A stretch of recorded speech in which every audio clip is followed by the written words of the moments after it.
नमस्कार, मैं डॉक्टर प्रणव पोहाने। मैं कंसल्टेंट साइकेट्रिस्ट, मानसिक रोग तज्ञ, नशा मुक्ति एवं सेक्स रोग तज्ञ हूँ। मैं नागपुर में सक्करदरा में प्रैक्टिस करता हूँ। जी सर, आज हम जानना चाहेंगे, आज वर्ल्ड मेंटल हेल्थ डे है, इसके बारे में आज हम जानना चाहेंगे कि मानसिक बीमारियां क्या होती है, कितने प्रकार की होती है, क्या है कि यह चीज है।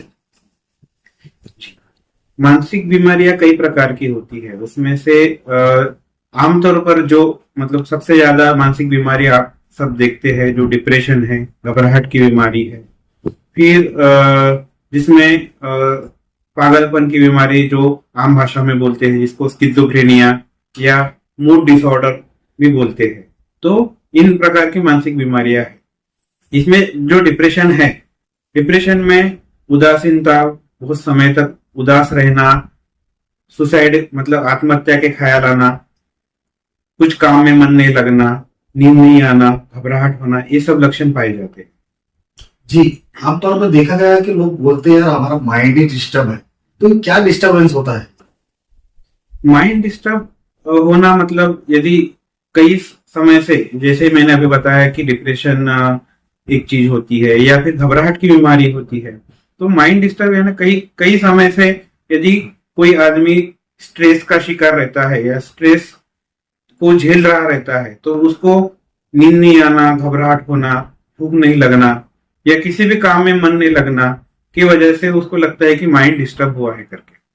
जी, दिमागी बीमारी में अगर देखा जाए तो सिजोफ्रेनिया गंभीर बीमारी है और इसके रिलेटेड बहुत सारी प्रॉब्लम्स इंसान में देखी जाती है। तो सर, ये क्या होती है, इसके बारे में थोड़ा पसंद। जी, स्किज़ोफ्रेनिया जैसे कि शक की बीमारी भी बोलते हैं या हम भाषा में लोग पागलपन के दौरान आना ऐसा भी बोलते हैं। इसमें दो तीन चीजें होती है, जैसे कान में आवाज आना, जिसको हेलुसिनेशंस बोलते हैं। आवाज, कान में आवाज आ सकती है या किसी को अपने बारे में बात करते हुए लगता है कि कोई मेरे बारे में बात कर रहा है या कोई मेरे से बात कर रहा है, ऐसे आवाजें आती है। दूसरा ये कि शक होना, शक यानी उसको लगता है कि कोई मेरे पीछे पड़ा है या कोई मेरे खिलाफ कोई साजिश रच रहा है जो मेरे को तंग कर रहा है। ये सब शक होना या आवाजें आना, ये सब स्किज़ोफ्रेनिया में लक्षण पाए जाते हैं। या किसी को लगता है कि मेरे ऊपर किसी ने जादू टोना कर दिया है, कोई मेरे पीछे पड़ा है, मेरे को सताना चाहता है। ये सब वहम या भ्रम उसको रियल लगते हैं। तो इसमें ये सब चीजें होती है। जी, हम आजकल सुनने में आता सर डोपामाइन शक, तो ये क्या होता है, ये क्या एक्चुअल बीमारी है?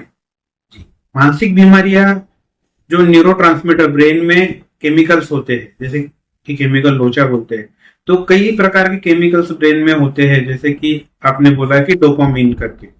तो यूजुअली स्किज़ोफ्रेनिया में डोपामिन का स्तर, लेवल जो है वो बढ़ जाता है। जैसे कि अपने डायबिटीज में, खून में शुगर की मात्रा बढ़ जाती है, वैसे ही ब्रेन में डोपामिन लेवल बढ़ जाती है, जिसकी वजह से ये जो भ्रम होता है, आवाजें सुनाई देना या शक होना, ये सब चीजें स्किज़ोफ्रेनिया में होती है। जी सर, सिजोफ्रेनिया या डोपामाइन क्या बीपी, शुगर या आमतौर की जो बीमारियां रहती है, इनके वजह से ये बीमारियां पैदा होती है? कई कारण है। कोई भी मानसिक बीमारी या जैसे स्किज़ोफ्रेनिया होने के कारण कई है। तो जैसे कि बायोसाइको सोशल मॉडल बोलते हैं, बायोलॉजिकल कारण बोलते हैं, जैसे कि घर में, परिवार में, जेनेटिक, जैसे किसी को बीमारी रही है, मानसिक बीमारी, तो परिवार जनों में होने की संभावना बढ़ जाती है। एक साइकोलॉजिकल फैक्टर है, जैसे कि स्ट्रेस, आमतौर पे बहुत स्ट्रेस उत्पन्न हुआ या बहुत ज्यादा टेंशन रहा तो भी ये बीमारी हो सकती है। तीसरा है सोशल, मतलब गरीबी या बहुत ज्यादा सोशल टेंशन, उसके वजह से भी ये बीमारी हो सकती है। तो जरूरी नहीं है कि कोई एक कारण हो, कई कारणों को एक साथ मिलने के बाद ये बीमारी उत्पन्न हो सकती है। जी, आमतौर पर इंसान को दिमागी बीमारी, मस्तिष्क की कोई रोग ना हो, इसके लिए क्या एक आपकी सलाह के अनुसार करना चाहिए रोजमर्रा की जिंदगी? रोजमर्रा की जिंदगी में देखिए, सबसे इम्पोर्टेंट है कि अपना जो रूटीन है, डेली रूटीन है, दिनचर्या है, वो सही रहनी चाहिए। मतलब प्रॉपर नींद हो, प्रॉपर समय पे खाना हो, स्ट्रेस मुक्त जीवन हो, व्यायाम, कसरत, ये सब चीजें यदि बराबर मात्रा में रूटीनली यदि अपन फॉलो करते हैं तो मानसिक बीमारियां और शारीरिक बीमारियों से भी अपन दूर रह सकते हैं। जी सर, आज वर्ल्ड मेंटल हेल्थ डे है, तो क्या कहेंगे कि अपना जो दिमाग है उसको कैसे तंदुरुस्त रखे, कैसे आप लोगों को एक संदेश देना चाहिए? वर्ल्ड मेंटल हेल्थ डे के उपलक्ष्य में मैं ये संदेश देना चाहता हूँ कि आजकल एक और जो तनाव का कारण बढ़ रहा है समाज में वो है स्क्रीन एडिक्शन। तो मोबाइल का अति वापर की वजह से भी अपनी मेंटल हेल्थ को नुकसान हो रहा है। कोविड के बाद से मोबाइल का जो यूज है वो बढ़ गया है सामान्य लोगों में। बच्चों से लेके बूढ़े तक हर कोई मोबाइल का आदी हो चुका है। तो इस मोबाइल के यूज के वजह से मेंटल हेल्थ और भी बुरी तरीके से अफेक्ट हो रही है। तो मेरा यही संदेश है कि मोबाइल का जो यूज है वो कम करे, 2 से 3 घंटे ही सीमित रखे और उसके ऊपर गौर करे, तो ही अपनी मानसिक स्थिति ठीक रह सकती है। और सर एक सवाल था कि देखा जाए कहीं ना कहीं आज के डेट में जो है युवा वर्ग में जो है खास करके नशे का जो है प्रभाव सबसे ज्यादा बड़ा है, जिसके कारण जो है कहीं ना कहीं मेंटल डिसऑर्डर भी दिखाई दे रहा है। क्या ये वास्तविकता है? जी, नशा जो है मेंटल डिसऑर्डर का सबसे मुख्य कारण है। नशे की वजह से मेंटल डिसऑर्डर होने के चांसेस कई गुना बढ़ जाते हैं। जैसे कि मैंने पहले बताया है कि फैमिली के जो वजह से मतलब जेनेटिक या मेंटल स्ट्रेस या और चीजों से जो कारण है मेंटल डिसऑर्डर होने के, तो सबसे जो प्रभावी या सबसे ज्यादा बुरी जो चीज है वो नशा है। नशे की वजह से जो मेंटल डिसऑर्डर है वो काफी गुना बढ़ जाते हैं, जल्दी हो जाते हैं। सर, आज भी देखा जा रहा है कि इतनी फास्टेड दुनिया में चलते हुए भी लोगों को आज भी मानसिक कोई बीमारी होती है तो वो बाबाओं के पास जाते हैं, झाड़ फूक कराते हैं। किस हद तक सही है सर? क्या लोगों को करना चाहिए और क्या मानसिक बीमारी को कैसे समझे? जी,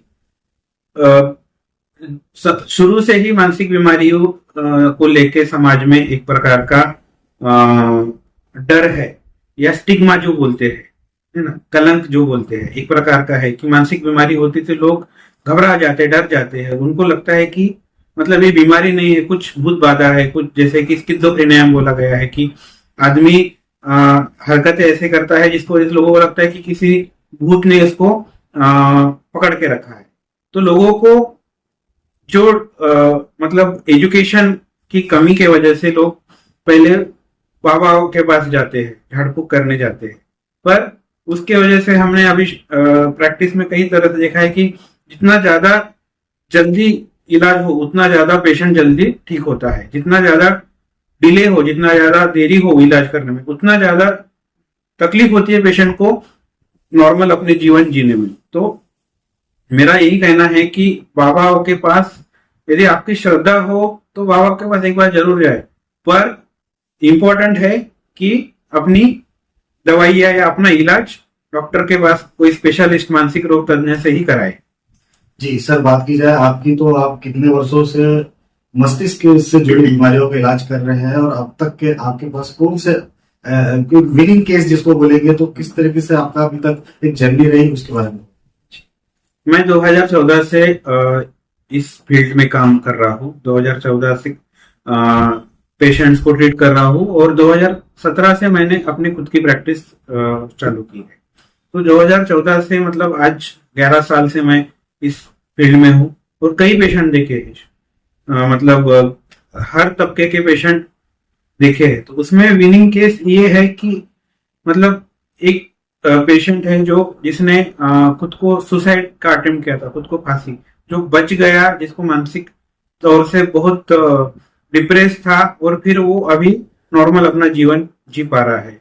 मतलब उससे मरते मरते वो वापस आके अपना प्रॉपर जीवन वो अभी मतलब जीवन यापन कर पा रहा है। जी, बात की जाए तस्मे माइंड केयर सेंटर की, हॉस्पिटल की, तो आज मस्तिष्क से जुड़ी बीमारियों की क्या क्या अपने पास एक अभूतपूर्व पद्धति या उसको नई पद्धति जिसको बोलेंगे, तो किस तरीके से चीजें अपने पास उपलब्ध है और कैसे अपन उसको ट्रीट करते हैं? अपने पास काउंसलिंग सुविधा, बच्चों के लिए मार्गदर्शन है, जो बच्चे पढ़ाई में या जिनका मन नहीं लगता उनके लिए सुविधा है।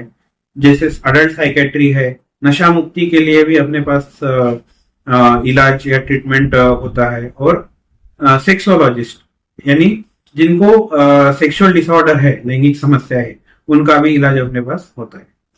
जी सर, किसी को अगर आपसे जानकारी लेना हो, ट्रीटमेंट करवाना हो, तो किस तरीके से आपके हॉस्पिटल तक वो पहुंच सकता है? किसी को भी मानसिक रोग या दिए गए मतलब उपचार के लिए यहाँ पे आना है तो अपना एड्रेस है 10वें mind care clinic, Umred road, Sakkardara square, Nagpur. नीचे दिए गए नंबर पर भी आप संपर्क कर सकते हैं।